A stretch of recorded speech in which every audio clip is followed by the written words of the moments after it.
자, 이번 시간에는 고구마 작물에 대해서 비료 사용법을 알아보도록 하겠습니다. 고구마는 거름을 안 해도 된다, 비료를 필요 없다, 이렇게 얘기가 있는데 어떻게 생각하십니까? 네, 사실 전혀 동의하고 싶지 않은 얘기입니다. 왜냐하면 고구마가 구황작물이기 때문에 척박한 땅에서도 또 수분이 적은 땅에서도 잘 자라기 때문에 비료를 줄 필요가 없다라고 생각하시는 분들이 많이 계십니다. 하지만 이는 틀린 이야기입니다. 물론 없는 양분에도 최대한 흡수를 해서 잘 자라긴 합니다만은 이러한 경우에는 고구마의 맛이 떨어지고 심이 많아져서 질겨지고 이러한 문제점이 생기기 때문에 현격히 품질이 안 좋아집니다. 그렇기 때문에 고구마에서도 반드시 시비를 하는 것을 추천드리고 싶습니다. 고구마에 대해서 비료 사용법 한번 좀 알려주시기 바랍니다.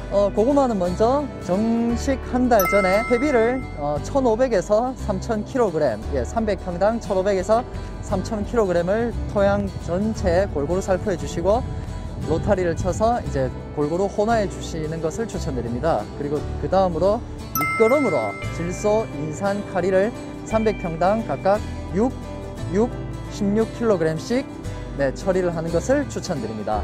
고구마는 이제 전량을 기비로 주는 것을 이제 추천을 드리고 있는데요. 하지만 토양 조건에 따라서 또는 날씨 조건에 따라서 추비를 실시해 주는 것도 추천드리고 있습니다. 추비량 같은 경우에는 마찬가지로 날씨와 토양에 따라 다릅니다만은 인산질과 가리질, 특히 황산가리질을 추비해 주는 것을 추천드리고 싶습니다. 황산가리는 지금까지 말씀해 주신 걸로 들어보면은 모든 그 열매 작물에 있어서는 맛과 향, 그 다음에 색깔 이런 거에 도움을 주는 걸로 알고 있는데요. 예, 맞습니다. 그러한 어떤 풍미 증진 효과도 있습니다만은 고구마는 특히 염소 성분을 싫어하는 대표적인 작물입니다. 따라서 일반적인 가리 공급원인 염화가리를 시비하시는 것보다는 황산가리를 시비하시거나 또는 황산가리가 함유된 제품을 시비하시는 것을 더욱 추천드립니다. 그러면 이제 고구마나 감자도 마찬가지로 뿌리 작물인데 요 질소가 과다할 경우에는 고구마 그 재배 시에 어떤 문제가 생길까요? 말씀해 주신 대로 고구마는 뿌리를 주로 목표로 하는 작물입니다. 따라서 질소질을 과도하게 시비할 경우 지상부만 과하게 생육을 하여 정작 우리가 목표로 하는 뿌리의 생육은 이제 저해됩니다. 주객이 전도된다고 할 수 있죠. 그래서 질소질 같은 경우에는 어느 정도 수준만 공급을 하고 그 이후부터는 뿌리에 영양분이 갈 수 있도록 카리질을 공급해 주는 것이 중요합니다. 그래서 고구마 같은 경우에는 전용 비료 제품들이 많이 나와 있습니다. 저희 조비에는 고구마 PNS라는 제품이 있는데 이 제품을 보시면은 질소, 인산, 가리 함량 중에 가리가 특별하게 높은 것을 확인하실 수 있습니다. 이렇게 가리가 높은 것이 고구마 전용 비료의 특성이라고 말씀드릴 수 있겠습니다. 근데 고구마 작물 같은 경우는 특이하게 고구마 열매도 먹지만 고구마 순도 저희가 먹는단 말이죠. 예, 그렇습니다. 예, 고구마 순도 지상부, 고구마 열매는 이제 밑에 지하부인데 요 두 개가 골고루 잘 밸런스를 맞춰서 자라게 할 수 있는 방법이 뭘까요?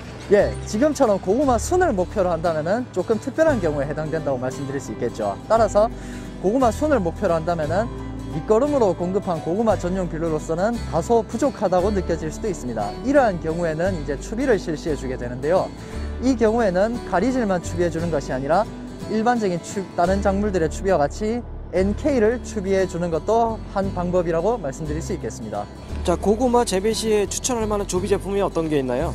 이제 고구마 전용 비료를 사용하는 것을 추천드리는데 저희 조비에는 고구마 PNS라고 하는 제품이 있습니다.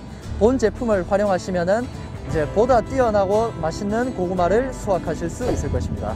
인칼마황이라고 하는 조비 제품이 있습니다. 이 제품은 인산, 칼륨, 칼슘, 마그네슘, 황을 공급해 줄 수 있는 비료로서 고구마 생육 후반기에 뿌리를 비대하게 해주고 조직을 단단하게 해주는 등의 그런 역할을 할 수 있는 비료입니다. 또한 고구마 같은 경우에는 아미노산을 필요로 하는 경우가 있습니다. 이러한 경우에는 저희 글로벌 아그로에서 제공하는 하이아미, 하이칼슘과 같은 제품들도 함께 사용하는 것을 추천드립니다. 아까 말씀해 주신 거 보니까 다른 작물하고 다르게 고구마는 석회를 사용하는 걸 얘기 안 하신 것 같은데요. 그건 왜 그런 건가요? 석회질 비료를 사용하는 가장 큰 이유는 토양의 pH, 즉 산성도를 교정하는 데 있습니다. 하지만 고구마의 경우에는 비교적 산성인 토양에서도 잘 자라고 또 다른 작물들에 비해서 낮은 산성도일 때 잘 자라는 경향이 있습니다. 그렇기 때문에 내가 고구마를 재배할 토양의 pH를 잘 파악하고 너무 낮은 경우에는 석회질을 시비해야 되지만은 다른 작물들처럼 무턱대고 석회를 시비해서 무조건 pH를 올리는 식의 농사 방법은 권유하고 싶지 않습니다. 그러면 지금 우리가 계속 반복해서 나오는 얘기 중에 하나가 토양의 산성도 검사인데요.